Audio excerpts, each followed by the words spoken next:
I guess most of the audience here are fairly young companies that are maybe raising money, seed money for the first time, stuff like that. Yeah, okay. Correct. So I guess my question is more trying to provide some guidance to maybe the new entrepreneurs that are trying to raise money for the first time, and trying to understand the whole process, what goes through the investor's mind, how do you I guess hit the right spots for them so that you can convince them that your venture is worth investing in. For myself, I think I've done this a number of times. I was probably from the older internet generation, Internet 1.0, where I did 2 IT companies which were subsequently sold off. One was in IT security, one was in IT payments. One was exited by way of a private sale. The other one is actually listed on the London Stock Exchange on the AIM market, right? And then after that, I guess I had been investing in a number of startups myself before I actually bought another company, which I guess you could say is a quasi startup. It kind of collapsed, bought it over, cleaned it up, hired the whole management, restarted the business. We then listed it on the Australian Stock Exchange. I think it's been about 5 years now. I would say it's been reasonably successful. I think in 5 years we grew the revenue to about 65 mil. We reported our results last week, and we were basically, I think, about just under 6 million in profit. All this is in Aussie dollars, right? So, I would say a reasonable outcome. I wouldn't say there was a spectacular growth or anything like that, but especially in a market like this, with COVID, with its unique challenges, I think it was a reasonable outcome that I'm actually fairly pleased with. Obviously, the investment did well for me, and hopefully also did well for the investors that basically invested with me. Right. I guess there's many aspects of stuff that I potentially could share with regards to WestStar.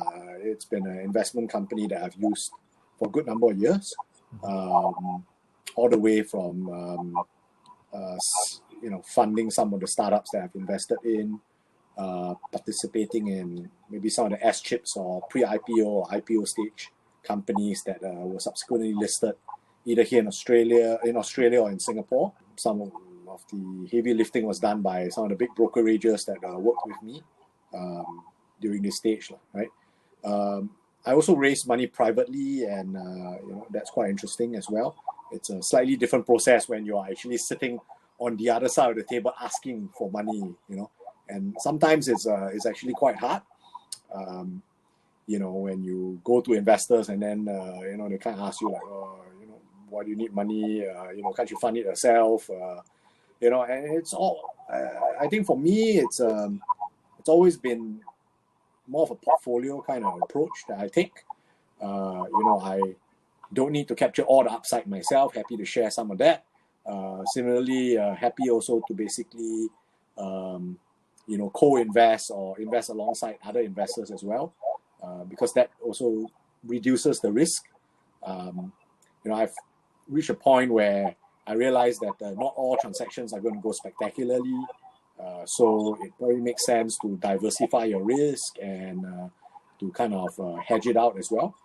I always share with people that, when things are going great, that's the time that you start thinking about what could possibly go wrong and plan on that basis, right? So a lot of times I see many new startups, things like that, they think that their company is going to be the best thing since sliced bread and it's going to change the world, and they don't plan for when things go wrong, right? And the best time to plan for things when go wrong are when things are going right? So you plan, you put all your plans in place, and you hope never to ever use it, right? As simple as a shareholders agreement, investor rights agreement, have it spelled out or documented out so that both parties are clear about their obligations and their rights. Because when everything is going well, nobody refers to that document. When something goes wrong, then, you know, it's better you have a document that governs the relationship rather than everybody's reaching for their lawyers and then, you know, making all sorts of wild accusations and not a nice process, but it happens, right? And it's better that when you all and you have a co-founder, spell out the relationship, set out who owns what, who's responsible for what, who has what rights, is there preferential rights or is just one class of shares. You take money from people, is that going to be by way of a convertible bond or is it just a loan? Is it a loan to the company or are you taking a personal loan? Big differences, because I can tell you that at the start everything's okay, and anything wrong, then people's memory sometimes are a little selective, right? So it's important that you document all this well, and hope you never ever have to refer to it, right? But it's always good to basically get your corporate governance and your documentation properly done, so that when you do need to refer to it, it's very clear. And it's one of those things where when you start out, year one, a couple of years later, and then you're like, I wonder what really happened. What was the governing agreement between the two parties? Because obviously circumstances have changed. People would have forgotten certain things. The roles might have evolved. People's personal situations may have changed as well. So it's always good that you set it out from the start. So, start out doing it properly, even though you're friends, right? And get it sorted out while you are still friends, so that for whatever happens when you're no longer friends, you can still have a professional relationship, right? And that's very important, because I've seen so many startups blow up because, 2 founders, 3 founders couldn't get along. And then, it becomes a bit of, become difficult for people to then, move forward once the personal relationship and contacts are no longer there. You rely on the shareholders agreement and then you govern it professionally, right? Or for whatever reason, one of the founders or somebody got to leave, right? Then, what happens, right?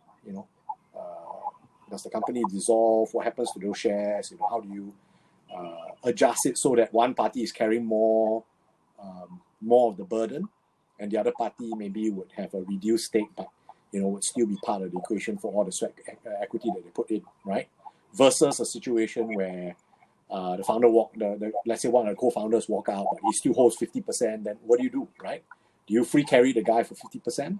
Doesn't seem right as well. So all these things I think need to be planned in advance, because you never know what situations or how the company will evolve, how people's circumstances will change, and it's better that you have that difficult discussions at the start, because that basically puts everybody with a clear understanding of each party's role versus, I thought you were going to do that, or you were supposed to do that, but you never did it. And then there's a lot of, resentment and frustration as a result of different expectations.